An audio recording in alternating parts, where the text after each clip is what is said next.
네, 이처럼 AI는 특정 지역이나 행정 서비스를 넘어서 범죄 예방, 의료 진단 등 우리 생활 전반으로 빠르게 확장하고 있는데요. 생활 속 AI 활용은 현재 어디까지 와 있고 또 앞으로 어떤 변화가 예상이 되는지 AI 프렌즈 유용균 대표와 더 자세한 이야기 나눠보겠습니다. 대표님 어서 오십시오. 네, 안녕하세요. 네, 자, 이 성심당 혼잡도 분석처럼 이제 AI가 정말 우리 꽤 일상 영역에 깊이 들어와 있다라는 그런 생각이 들거든요. 그렇다면은 전반적으로 우리 생활 속에서 AI가 어느 정도까지 들어와 있는지 단계를 좀 이렇게 별로 나눠서 말씀해 주신다면요. 네, 그 인공지능이 네. 좀 발전된 단계를 잠깐 소개시켜 드려도 될까요? 네. 네, 저희가 2022년에 그 초등학교 수학 문제 푸는 인공지능을 저희 개발했습니다. 네. 근데 그 당시에 저희가 1등을 했는데 네. 저희가 50점 받았어요. 초등학교 수학 문제. 네. 근데 저는 솔직히 인공지능 시대가 이렇게 빨리 올 것이라고 저는 기대하지 않았습니다. 네네. 제가 인공지능을 계속 하면서도. 근데 지금 어떤 일이 생겼냐면은 다들 아시다시피 챗GPT가 나오면서 네. 세상의 모든 책을 읽고 지식을 쌓았죠. 그리고 그다음에 이 글뿐만 아니라 그림, 네. 그리고 음성도 한꺼번에 이해할 수 있는 인공지능이 만들어집니다. 네. 그리고 최근에 1년 동안 어떤 변화가 있었냐면은 이제 인공지능이 생각하는 법을 배워요.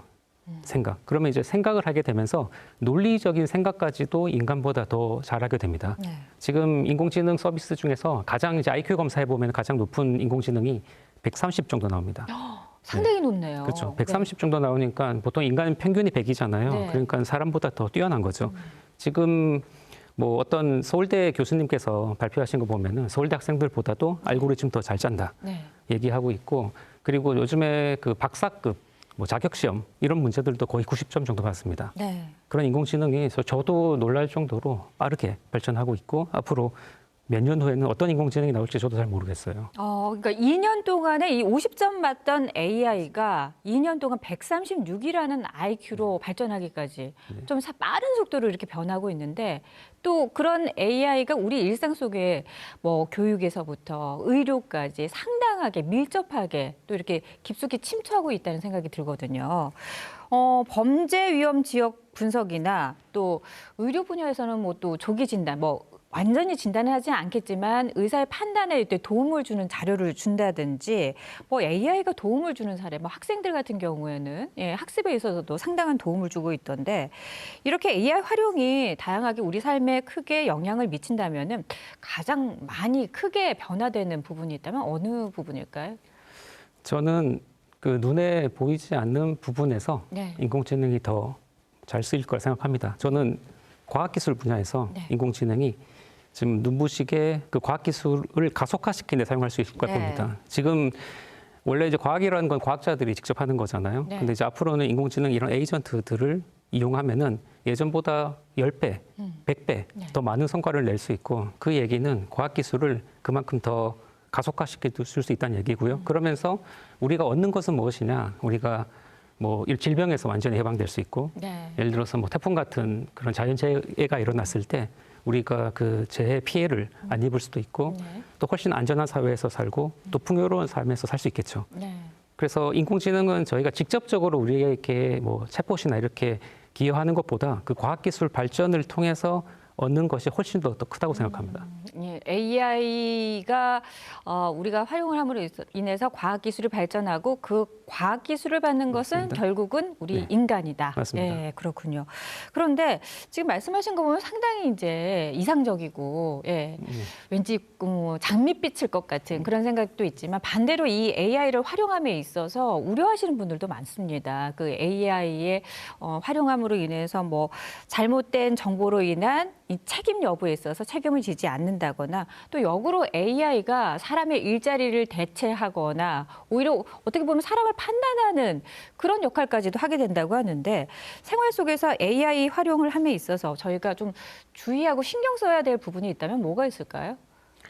네, 말씀하신 것처럼 인공지능이 이렇게 실수할 수 있죠. 네. 그 부분도 되게 중요하고요. 실수할 수 있어서 항상 그 팩트 체크, 사실 체크하는 게 중요합니다. 네. 근데 그보다 더 중요한 건 뭐냐면은 인공지능 모델이 학습할 때 네.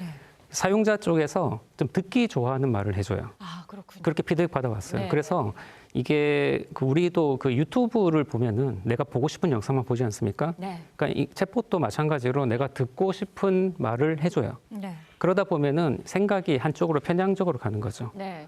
그래서 이런 더 정치적으로 편향성을 가지게 된다든지 아니면은 이렇게 좀 객관적이지 않게 사람이 내가 어떤 객관적인 사실을 항상 얘기하는 게 아니기 네, 때문에 네, 네. 그 생각의 편향을 가지는 게 가장 위험하다고 생각을 합니다. 네. 그 부분이. 그리고 인공지능에 과도하게 의존하게 되면서 그 스스로 생각하는 법을 인간이 잃어버리는 거죠. 아.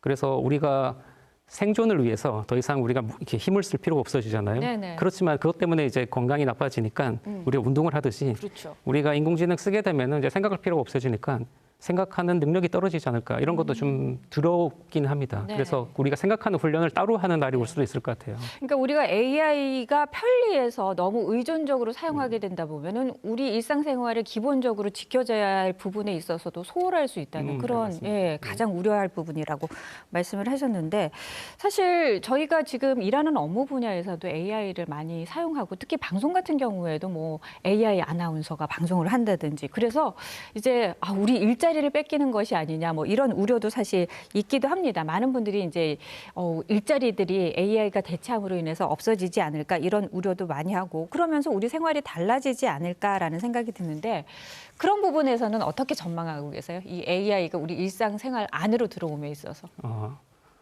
그 일자리는 대단히 좀 민감한 문제고요. 네. 사실은 지금 가장 일자리를 위협받는 직업 중에 하나가 과학자입니다. 아 그렇군요. 왜냐하면 이제 인공지능이 이제 과학 연구를 대신해주고 있거든요. 네. 그럼 나중에 과학자들 필요 없는 거 아니야? 네. 이런 얘기가 나올 수도 있는데 저는 과학자를 완전히 대체하는 게 아니라 그 인공지능이 기존의 과학자들이 하는 연구를 예전보다 10배, 100배 더 많이 잘할 수 있게 하는 도구로 활용되는 것이라 생각하거든요. 네. 그래서 저는 기본적으로 이 인공지능의 일자리를 없애는 게 아니라 네. 내가 하는 일을 더 다양하게 더 많은 일을 할 수 있게 도와주는 어떤 도구이자 조수라고 생각을 합니다. 네. 그리고 우리가 이 생존을 위해서 하는 일들의 노력이 많이 줄어들면은 그만큼 인간이 여가에 더 많은 시간을 쓸 수 있을 것이라 생각됩니다. 네, 그러니까 우리의 삶은 AI 활용으로 인해서 조금 더 이 나 스스로에게 혹은 여가 이런 쪽으로 더 쓸 수 있는 일에만 매몰되지 않을 수다. 뭐 이런 말씀. 그렇죠. 이제 우리 근로 시간이 줄 거고요. 네. 그러면 이제 그 남은 시간을 내가 내 건강에 더 투자를 한다든지 아니면 또 정신적인 일에 투자를 한다든지 취미 생활에 투자를 한다든지 네. 그러면서 그 시간에 맞는 새로운 일자리들이 더 많이 생길 거라고 생각합니다. 네, 그러면은 우리 사람의 역할에서도 이렇게 삶의 방식에 있어서도 역할이 좀 달라질 수 있는 건가요? 네. 사람의 역할에 네. 있어서도 이렇게 좀 달라질 수 있는 건가요? 그렇죠. 이제 예전에는 우리가 어떤 일을 인간이 직접 했다 그러면은 이제 인공지능이 많은 부분을 대체하지 않습니까? 네. 그러면서 이제 인공지능한테 일을 어떻게 잘 시키는 게 중요합니다. 그래서 우리가 흔히 인공지능한테 뭐 프롬프트 써서 어떻게 잘 명령을 내리는 게 중요하다고 얘기를 많이 하고 있고요. 네. 사실 근데 요즘에 또 바뀌고 있는 거는 그 인공지능한테 명령을 내리는 것도 인공지능이 할 수 있어요. 그것도 꼭 사람이 해야 될까? 네. 인공지능한테 지시를 내리는 것도 인공지능이 하고 네. 그 인공지능한테 지시를 내리는 것도 인공지능이 하고 예를 들어 저도 인공지능을 써서 코딩을 하는데 아쉬운 게 뭐냐면 제가 자는 동안에 인공지능한테 일을 시키지 못해요. 그럼 저는 뭘 고민하냐면은 제가 자는 동안에도 네. 이 인공지능을 괴롭히는 인공지능을 하나 더 만드는 거죠. 그래서 지금은 약간 예전에는 우리가 우수한 인재하고 우수하지 않은 인재하고 뭐 이렇게 업무 능력이 한 2배, 3배 차이가 난다 그러면 지금 10배, 20배 차이 납니다. 왜냐하면은 이렇게 능동적으로 일을 하시는 분들은 항상 새롭게 일을 한 방법을 찾아내거든요. 네. 요즘에는 그 인공지능을 써서 한 20배 정도 더 일을 더 많이 해요. 실제로 회사에 계신 분들도 그렇게 얘기를 합니다. 네. 알겠습니다. AI가 가져올 이 세상의 변화 저희가 또 어떻게 달라질지 좀 앞으로도 지켜봐야 되겠습니다. 오늘 말씀 잘 들었습니다. 네, 감사합니다.